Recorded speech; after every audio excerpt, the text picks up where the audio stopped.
Ini adalah Suzuki R3 Cross XL7, tapi ini facelift. Jadi di luar ada yang baru, di dalam juga ada, dan mesinnya sekarang pakai hybrid kayak R3. Bedanya apa aja? Ayo kita lihat.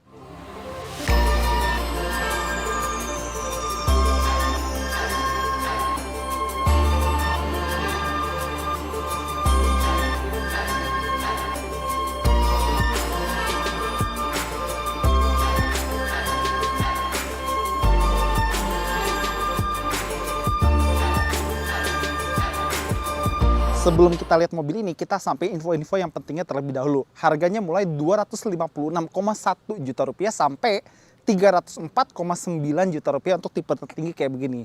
Nah, kalau misalnya kalian belum berani main hybrid, tenang aja, Suzuki SL7 masih ada yang nggak hybridnya, tapi buat varian Zeta, varian terbawah. Oke, sekarang kita lihat apa aja yang berubah di XL7 facelift ini. Pertama, grillnya beda, mulai dari garnisnya, terus jaring-jaringnya, motifnya kayak gini.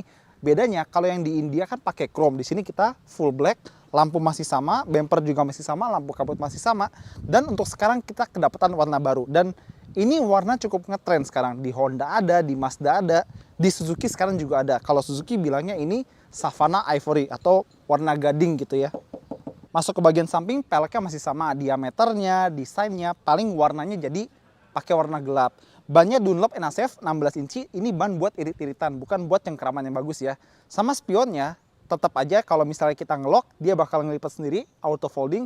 Kalau kita unlock, dia ngebuka sendiri. Dan lampunya sekarang selain udah mode auto, jadi kalau kita taruh switchnya di auto, lampu depan nyala sendiri, dia ada guide me home. Jadi kalau misalnya kita matiin mobil, kita aktifin, lampunya bakal tetap nyala buat menerangi jalan sekitar kita. Sementara, di atap sekarang dia pakai antena pendek alias short pole gitu ya.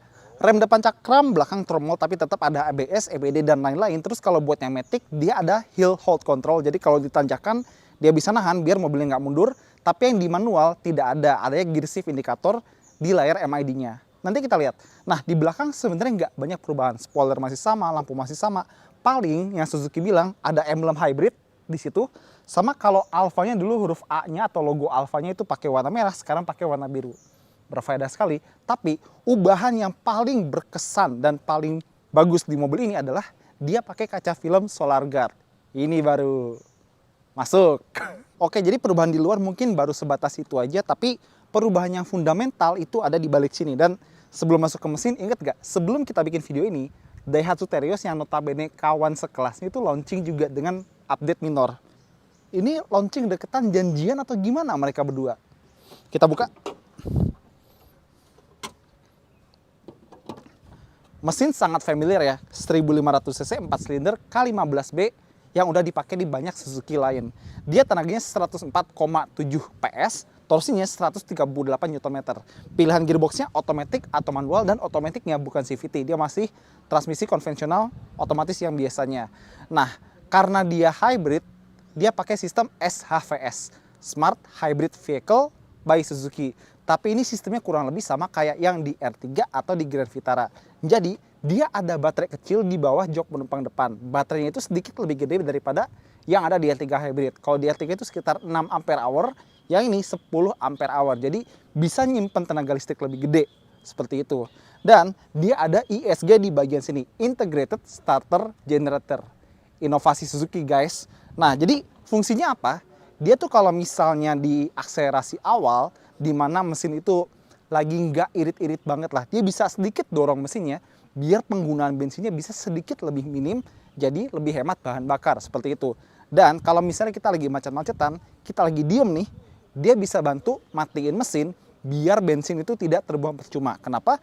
Karena kan kalau kita lagi diem, mesin tetap nyala, bensin kebakar, tapi kita nggak bergerak, itu boros. Nah, ini bantu biar bensin itu tidak terbuang percuma. Tapi biarpun mesin mati, AC, musik, lampu, lain-lain itu bisa tetap nyala. Tapi AC itu listriknya disuplai dari aki, tapi yang lain-lain dari baterai lithium ion 10 ampere hour yang gue bilang tadi.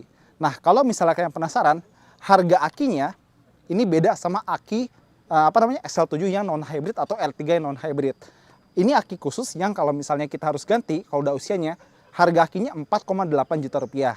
Nah, harga baterai yang di bawah jok penumpang itu sekitar 14 jutaan. Tapi Suzuki bilang baterai itu meskipun kapasitasnya lebih gede daripada L3 Hybrid, harganya bisa sedikit lebih murah. Kalau nggak salah selisih 500 ribuan daripada baterai Suzuki R3 Hybrid. Garansinya 8 tahun. Jadi sama kayak Grand Vitara dan R3 Hybrid, kalau beli sekarang itu garansi baterainya 8 tahun. Jadi katakanlah kita beli mobil ini 3 tahun jual. Pembeli setelah kita masih dapat garansi baterainya. Dan kita lihat nggak di cover, ada peredam dan pengerjaannya bagus. Oke, masuk ke bagian dalam. Pertama-tama lihat deh, kuncinya mungkin masih sama bentuknya, tapi sekarang ada warna biru-birunya untuk penanda hybrid. Pokoknya mobil hybrid atau elektrik tuh harus ada warna birunya ya. Dan buat yang penasaran, sistem kerja hybrid Suzuki ini nggak sama kayak misalnya Nissan, Honda, atau Toyota. Sebagai contoh, kan kalau di mobil kayak misalnya Nissan Kicks, e-Power, atau Toyota Yaris Cross gitu ya. Kalau kita nyalain mesin, dia bisa jalan pakai tenaga listrik aja. Suzuki XL7 ini dia nggak bisa jalan pakai tenaga listrik aja. Jadi kalau kita start engine, dia nyala aja kayak XL7 biasa. Jadi sebenarnya dia tuh lebih mirip ke hybridnya Fazio, Yamaha Fazio atau Yamaha Grand Filano. Oke, perubahan di sini sekarang dia pakai trim ala-ala motif kayu ya. Di sini warnanya abu-abu dan joknya fabric, kombinasi kulit di bagian pinggirnya dan ada jahitan. Mungkin baru juga ya ini. Dan semuanya masih manual ya, sesuai di kelas ini. Dan di tengah sini ada AC digital. Dan salah satu value atau poin plus dari Suzuki R3 dan XL7 adalah ada cup holder berventilasi. Jadi misalnya kita beli Starling nih ya, kopi dingin, taruh di sini, buka ventilasi AC-nya, dia bisa adem lebih lama. Dan pembaruan lain adalah tachometer sama speedometer, jadi ada background warna biru tipis-tipis. Di MID juga ada indikator engine, motor, sama baterai lithium ion yang ada di balik sini. Di Suzuki XL7 ini dia nggak ada fitur sensingan, nggak ada rem otomatis atau sejenisnya. Dia ada cruise control, tapi yang biasa bukan yang adaptif. Di posisi lampu depannya dia udah mode auto, dan kalau kita pengen aktifin fitur Guide Me Home, jadi kita tinggal matiin mesin, katakanlah kita udah sampai mana gitu ya. Matiin mobilnya, set lampu di auto, tarik lampu dim sekali, tutup pintu, dan lampu akan menerangi jalan sekitar kita untuk beberapa detik. Oke, fitur baru di mobil ini adalah spion digital. Tapi kalau dulu kan cuma bisa nampilin gambar dari kamera untuk ke belakang atau ke depan. Sekarang bisa depan belakang secara bersamaan dan dia sekarang juga udah touchscreen. Sebuah update minor tapi lumayan berguna. Sisanya kurang lebih sama aja kayak XL7 yang kemarin. Jadi ini bisa digeser maju biar nyetirnya agak lebih enakan meskipun nggak nyampe sih. Di baris kedua duduknya masih lumayan, joknya tebel, enak didudukin, ada armrest juga. Ruangannya mungkin bukan yang paling lega tapi jelas masih nyaman, ada AC double blower. Di baris ketiga pas-pasan kalau buat orang dewasa, cocoknya buat anak-anak aja.